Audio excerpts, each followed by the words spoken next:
After the Daleks were successfully brought back in 2005, it was inevitable the Cybermen would be next. They made numerous appearances in the classic series, but their origins had never been shown on screen before. And it's a fine story, making the Cybermen seem much more solid and menacing, although the parallel world setting feels a little underdeveloped. The TARDIS mysteriously passes into another universe, which may or may not be explained in the finale. Here Zeppelins fill the skies, and billboards play videos, which I don't think they could do 20 years ago. They certainly can now. They've even got them in my local supermarket. And everyone walks around wearing massive earbuds, which stop them dead in their tracks when the daily upload comes through. Presumably all the cars are self-driving in this world, otherwise it would be very inconvenient. Rose learns that her parents are still together in this world, but she was never born. This is meant to be the big emotional story of the episode, but it doesn't work nearly as well as Father's Day. Rose has a brief interaction with this version of Jackie, who turns out to be really harsh and dismissive of her. She spends a lot more time with this version of Pete, and they do have more of a connection, though when she tries to explain who she is at the end, he doesn't want to know. At least they do come back to this in the season finale. The villain here is John Lumick, played by Roger Lloyd Pack. He's normally very good, but here he overplays his every line with absolutely no subtlety. It's like he's based his performance off Professor Zaroff in The Underwater Menace, when he says, "And how will you do that? From beyond the grave!" It's absolutely hilarious, and maybe not on purpose. Sadly, he never gets to face off with the Doctor, as they don't meet until he's been converted into the Cyber Controller, which is a shame. But we do get Don Warrington as the President of Britain, and he is excellent as always. The Cybermen themselves are kept in the background or out of focus until the climax of Part 1, where they are revealed in all their glory. I do like this Cybermen design. It's got a stylish Art Deco look, and they feel much more chunky and metallic than the old ones, stomping about like Iron Man. They even have their own catchphrase of "delete," to match the Daleks' catchphrase of "exterminate," which fits in with the idea that they're developed from apps and are upgrades to people's bodies. It is quite a large leap from downloading information into your own brain to having it transplanted into a robot body, so maybe it's not a great metaphor.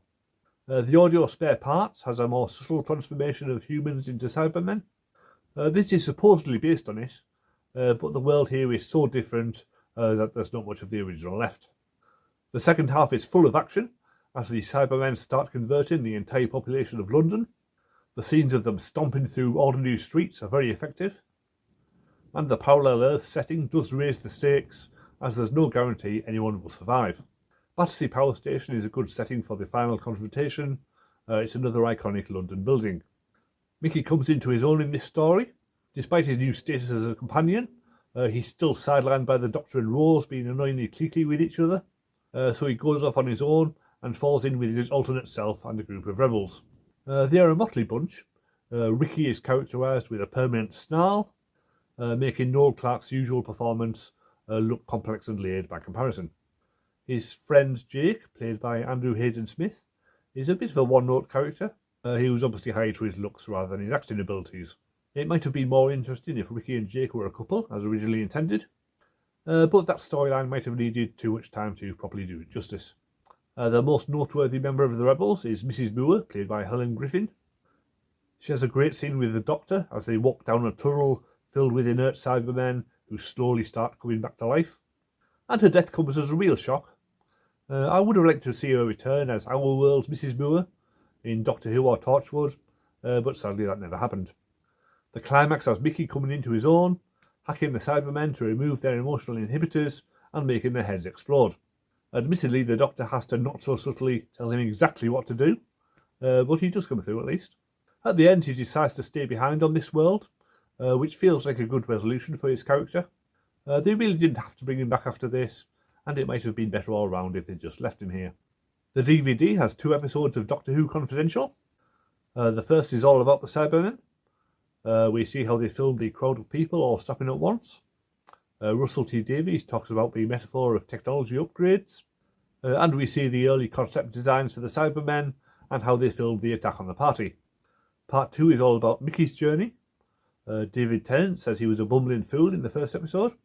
Billie Piper explains Rose's reaction to Mickey joining the TARDIS. We see them filming his big hero moment, and Noel Clarke gives his feelings on leaving the show, although he must have known he would be coming back for the finale. There are 2 audio commentaries. Rise of the Cybermen has Noel Clarke, Camille Kaduri and Andrew Hayden Smith. Noel takes the lead, explaining to the others what's going on, as they're a bit clueless, but he has an annoying tendency to make things up to get a laugh, so you can never tell whether anything he says is real or not. The Age of Steel commentary is much better. Director Graham Harper explains how they never filmed inside of Battersea Power Station, but they used a brewery instead.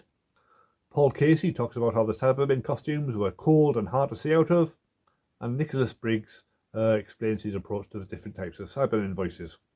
It's another in-vision commentary, which doesn't really add much, but it's a lot more informative than the first one. Overall, it's a solid action story. Some of the guest performances are a bit dodgy, but the Cybermen work well. I'll give it 7 out of 10. Thank you for watching. If you enjoyed my reviews, then you may want to check out my Patreon, where you can read my reviews of 7th Doctor novels and 8th Doctor audios, among other things.